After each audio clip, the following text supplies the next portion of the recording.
Varicose veins కి సరైన చికిత్స కోసం సంప్రదించండి ఎవిస్ హాస్పిటల్.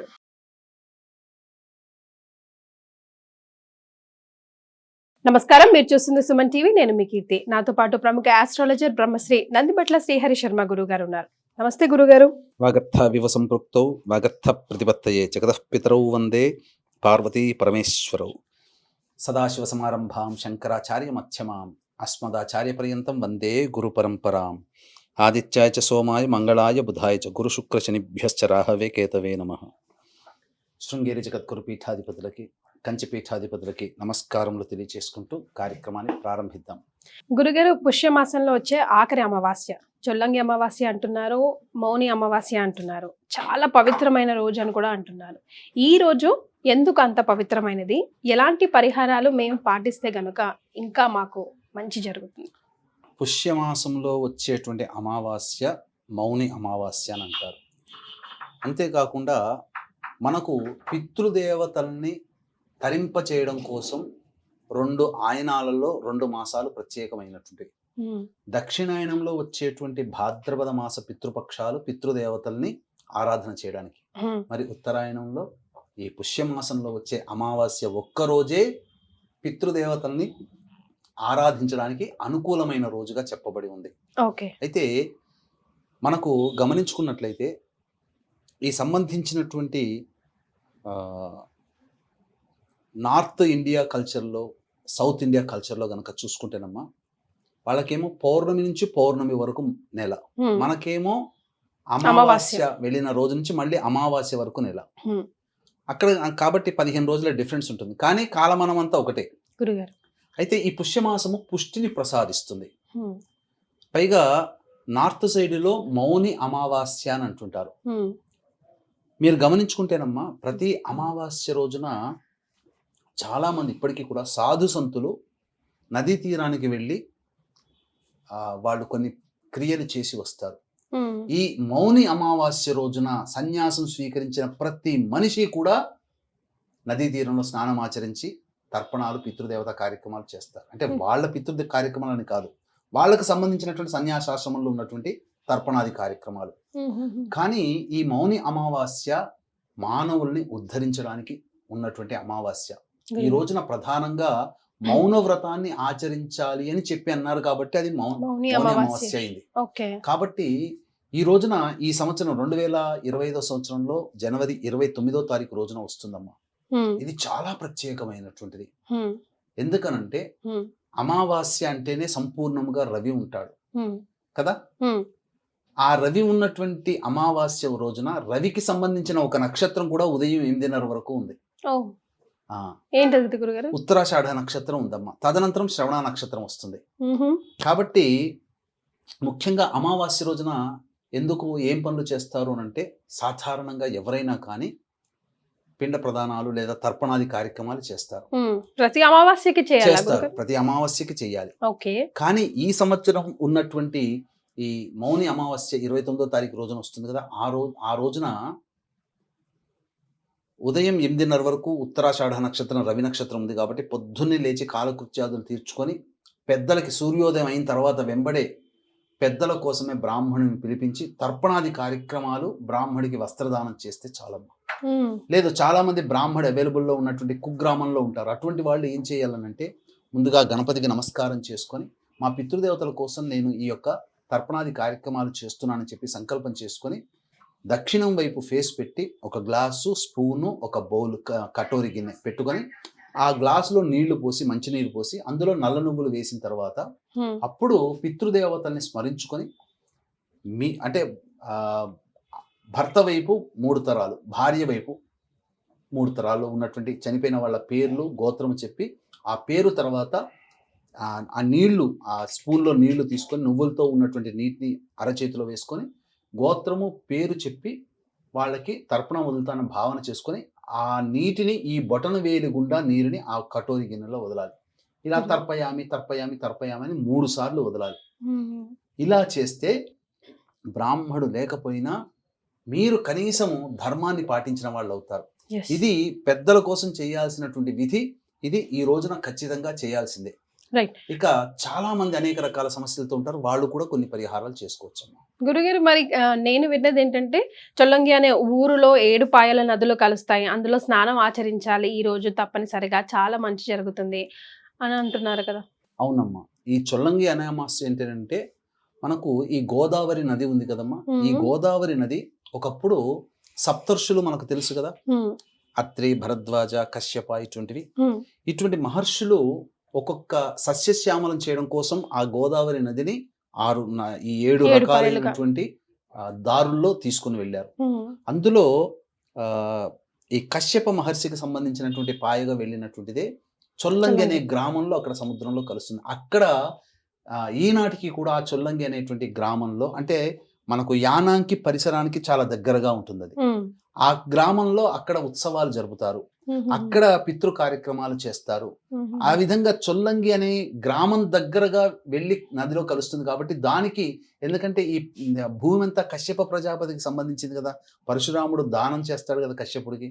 ఆ విధంగా అక్కడ నుంచి సముద్రంలో కలుస్తుంది కాబట్టి ఆ ప్రాంతమే ఆఖరిది కాబట్టి ఆ డెస్టినేషన్కి, కాబట్టి అక్కడ ఈ తర్పణాది కార్యక్రమాలు, జాతరలు కూడా చేస్తారు ఈ రోజున అక్కడ.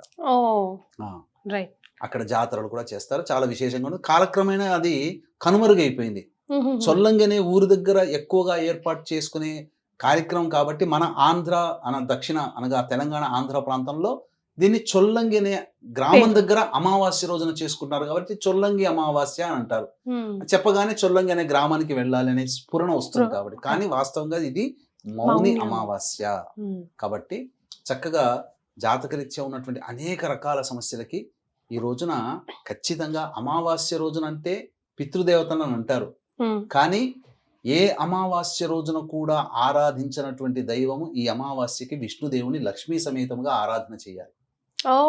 ఏకాదశిలోనే విష్ణువుని ఆరాధన చేస్తాం, కానీ ఈ అమావాస్యకి లక్ష్మీ సమేత విష్ణువుని ఆరాధన చేయాలని శాస్త్ర ప్రమాణం. ఏ విధంగా గురుగారు? తప్పకుండా తెలియజేస్తానమ్మా. వీక్షించేటువంటి ప్రేక్షకులు కూడా ఈ మౌని అమావాస్య చాలా అద్భుతమైనటువంటి మహిమాన్వితమైనటువంటి అమావాస్య. ఆ రోజున శ్రవణ నక్షత్రం ఉంది. అంతేకాకుండా మీకు గమనించుకున్నట్లయితే అమావాస్య తిథి రవికి సంబంధించినటువంటిది, చంద్రుడు ఉండడు, కానీ ప్రత్యక్షముగా చంద్రుడి నక్షత్రమైన శ్రవణ నక్షత్రం కూడా ఉన్నటువంటి రోజు. రవిచంద్రులకి సమాగమం ఆ రోజున చాలా గొప్పదిగా ఉంటుంది కాబట్టి ఆ రోజున జాతకరీత్యా ఉన్నటువంటి వివిధ సమస్యలు, ముఖ్యంగా అమావాస్య అంటేనే అమ్మవారి ఆరాధన విశేషంగా చేయాలి.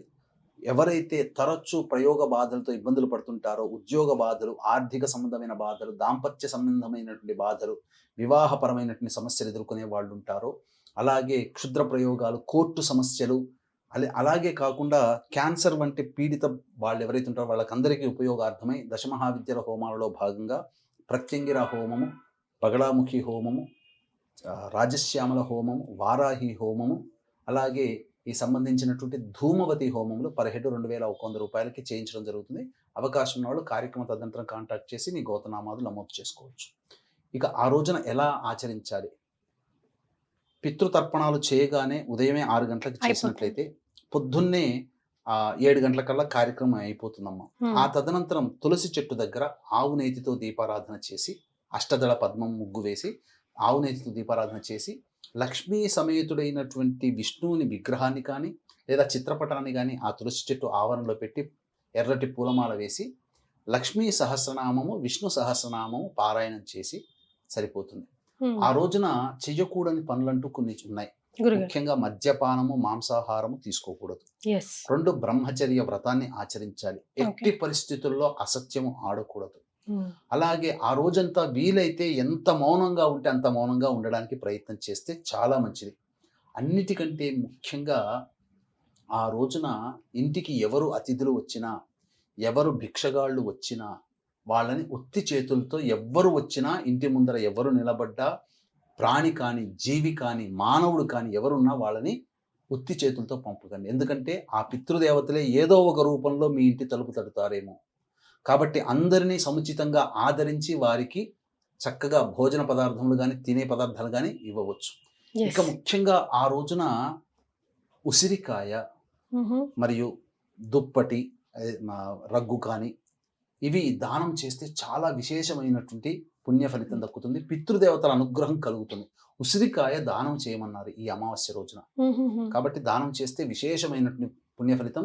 విష్ణువుని పూజించే అమావాస్య ఇది ఒకటే కాబట్టి విష్ణు సంబంధమైనటువంటి దేవాలయానికి చేరుకొని తులసిమాల ఆ విష్ణువుకి సమర్పించిన ఎంతో పుణ్యం లభిస్తుంది.